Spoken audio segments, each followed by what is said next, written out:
Culture shock is real, and I mean real. You know that feeling when you visit someone's house, maybe an auntie, a friend, and within 5 minutes you realize, these people live differently? The way they sweep is different. Yani wewe umezoea kufagia from inside ukienda nje, lakini watu wengine wanafagia from outside wakiingia ndani. You open a cupboard and cups are upside down. When you grow up knowing cups stand properly in a cupboard, you don't say anything. I mean, ni kwa wenyewe. What are you gonna say? Wewe unatulia. And then you just close it gently because, of course, you respect yourself. Even washing dishes become a debate. Because wewe umezoea ku rinse kwanza ndo unapaka sabuni, but wao wanapaka sabuni kwanza. I mean, remember, however much you're going to have that small quiet discomfort, hapo ni kwa wenyewe, and there's nothing you can do about it. It's a take it or leave it thing. So ka ama utoke urudi kwenu. And that one, baby, let's call it culture shock in its baby form. Now imagine that feeling, but instead of visiting your friend or your auntie for 2 days, you move there permanently. It's like living in someone else's house, like I said, except the house is an entire country and everybody else got the manual except you.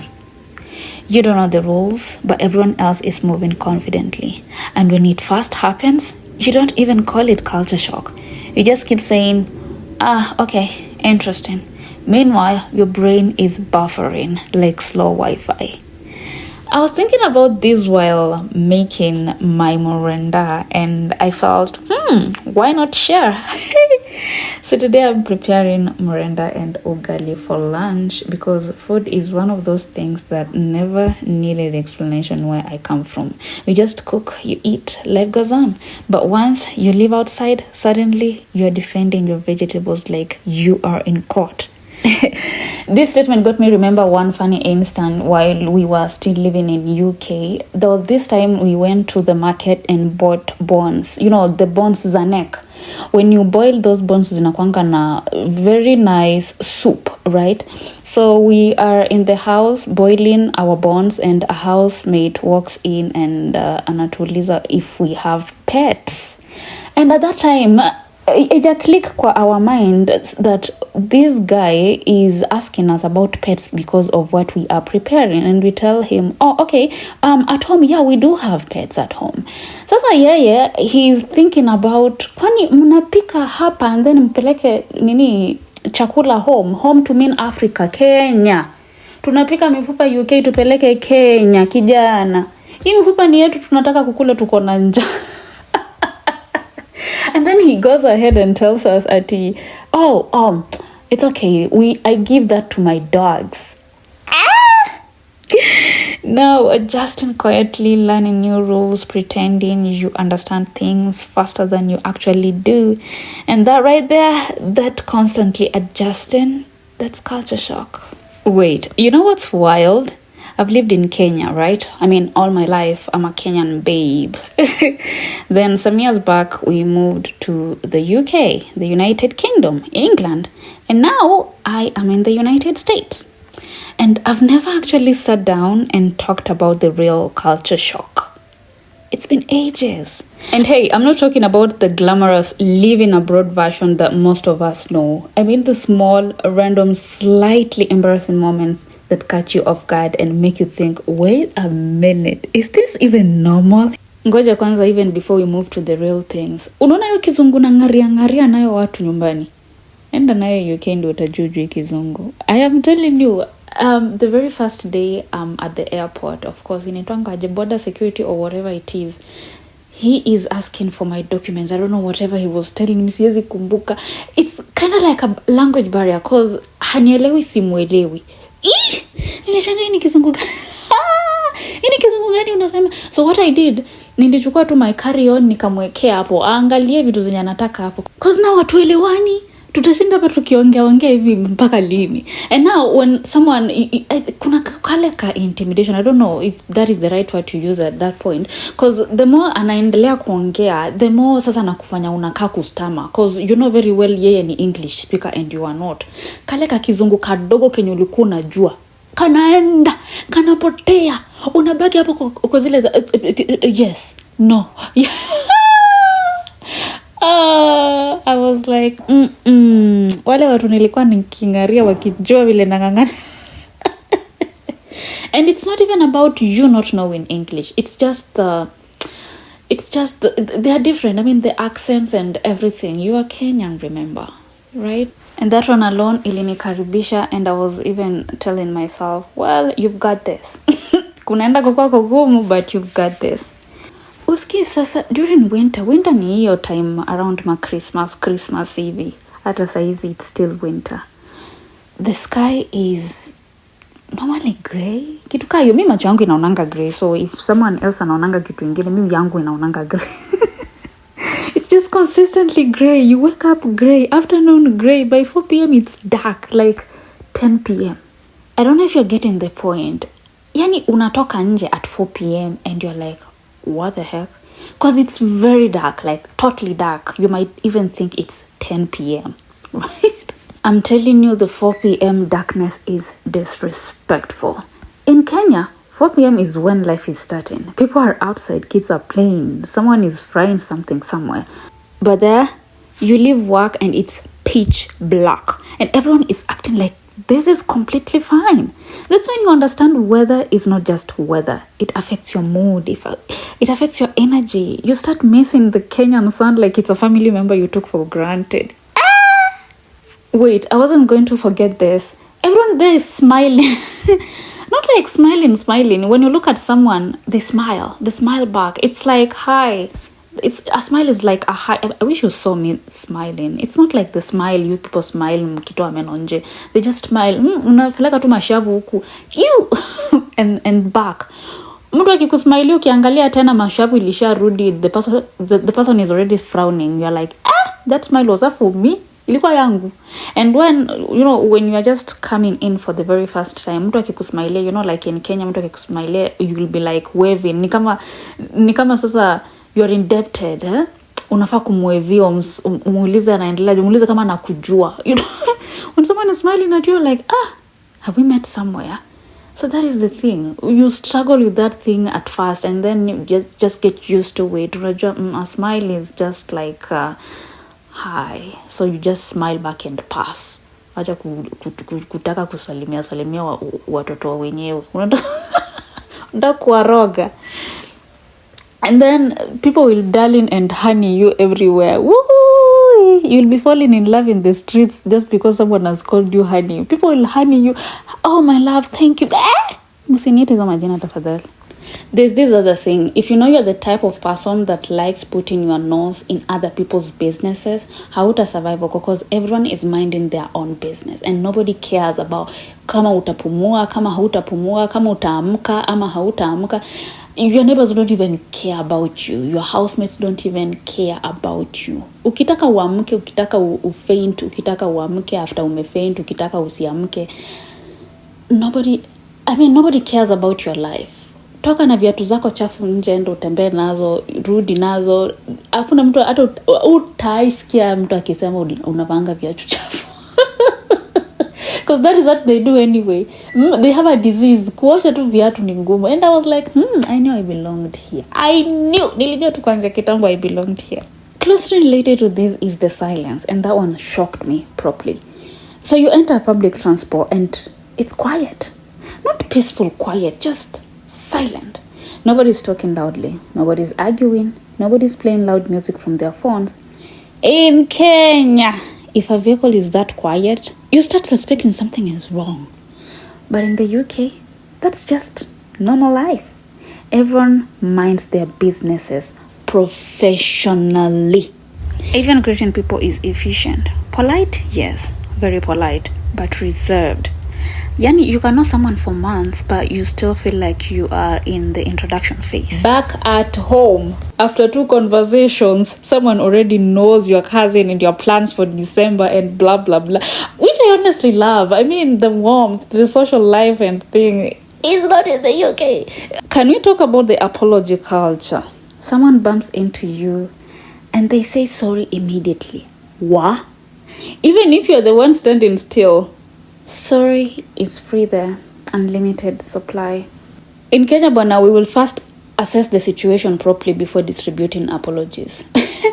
And another thing about sorry is not just sorry. You don't just sorry people all the time.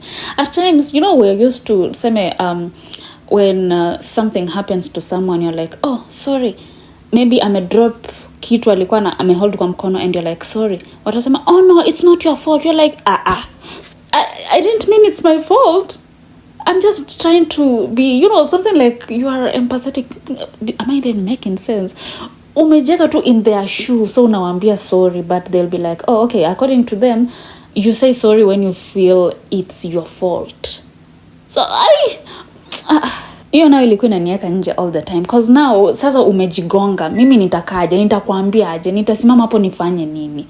What will I tell you? Si ninafaa tu kukwambia sorry. Sasa mimi nikisha kuambia sorry unaniambia it's not my fault, ulikuwa unataka niseme aje, nicheke? Ngoja kwanza before we even move further. Rules actually exist, and rules actually zinakuwa implemented, right? So a country actually sets rules, and its citizens wanafata hizo rules. Sijui kama unaniget. You understand? The way rules in Kenya ni maybe tuseme tu for formalities. Inafaa tu kuwa hapo such that ukipatikana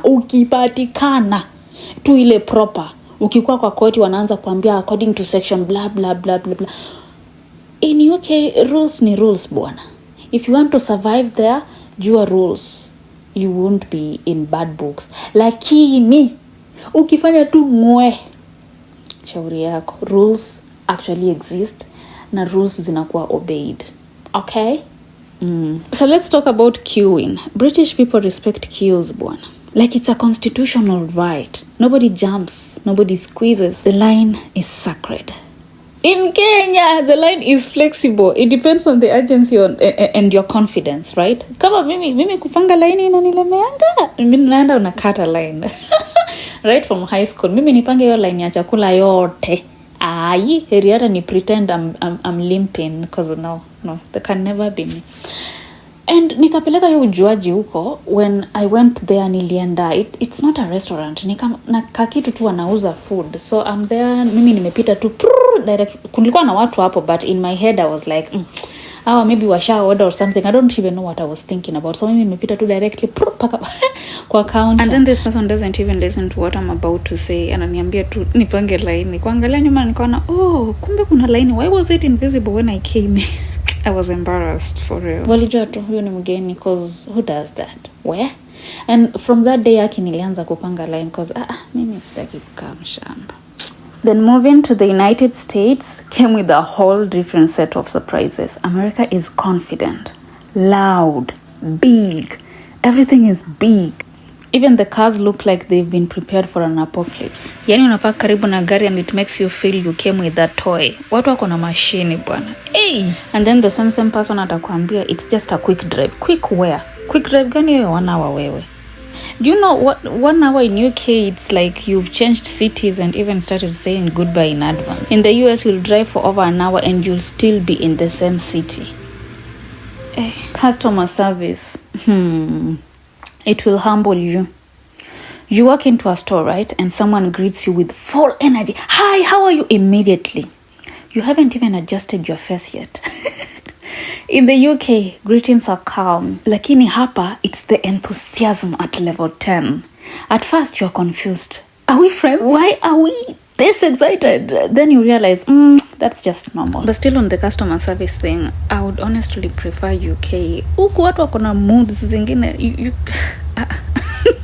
Let's talk about tipping. Americans wamelaaniwa. Hii mambo ya tipping.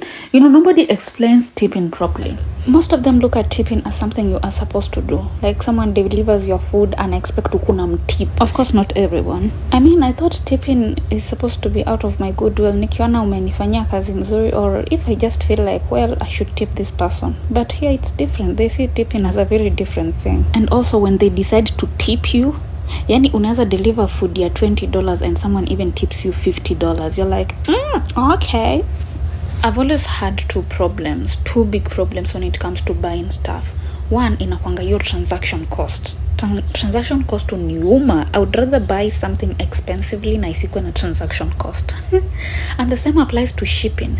I would rather buy something expensively but isikuwe na shipping fee. Shipping fee uniuma. And coming to America imeniongezea another stress on top of those two, where unaenda shop, right? You are in a store, una shop, umeshafanya hesabu zako, but unafika kwa checkout the price is different, not because walikuwa na kuwekea prices wrong kwa shelves, but because tax unalipa baadaye.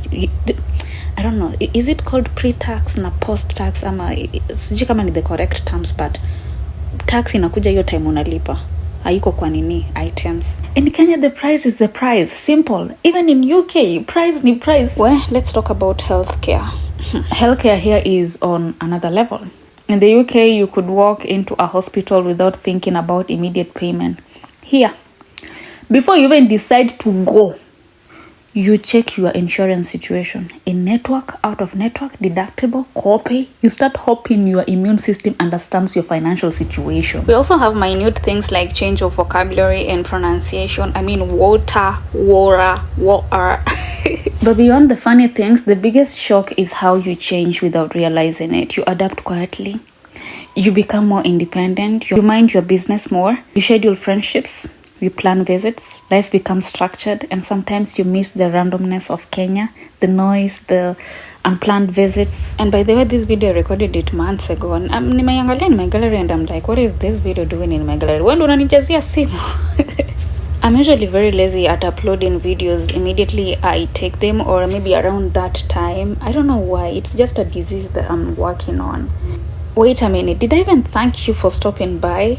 My bad. Thank you so much. Thank you so much if you are new here. My name is Sidika and this is City's Diary. For my returning subscribers, I love you. I love you. And honestly, this is just part one, because the more I talk about it, the more I realize I've only scratched the surface. There are so many things I haven't even said yet. Some moments I've completely forgotten until something randomly reminds me. Some I'm still processing properly, and I'm sure there are culture shocks I haven't even experienced yet. They're just waiting for me somewhere in the future, ready to humble me again. That's the thing about living in different places, guys. The lessons don't end. The surprises don't end. The adjusting doesn't end. It's something like evolution. You know how long evolution took place, and it's still taking place, So you just keep evolving. So this is just the beginning of the conversation. We'll talk about the rest slowly, properly, because trust me, I have stories to tell. I have stories, real stories. If you're watching this, especially if you've moved countries too, you already know these experiences don't just stay on the surface, they shape you. This is City's Diary.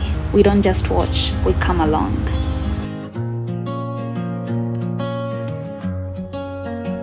We travel the world, my friends and I. We meet new people, we explore new cultures.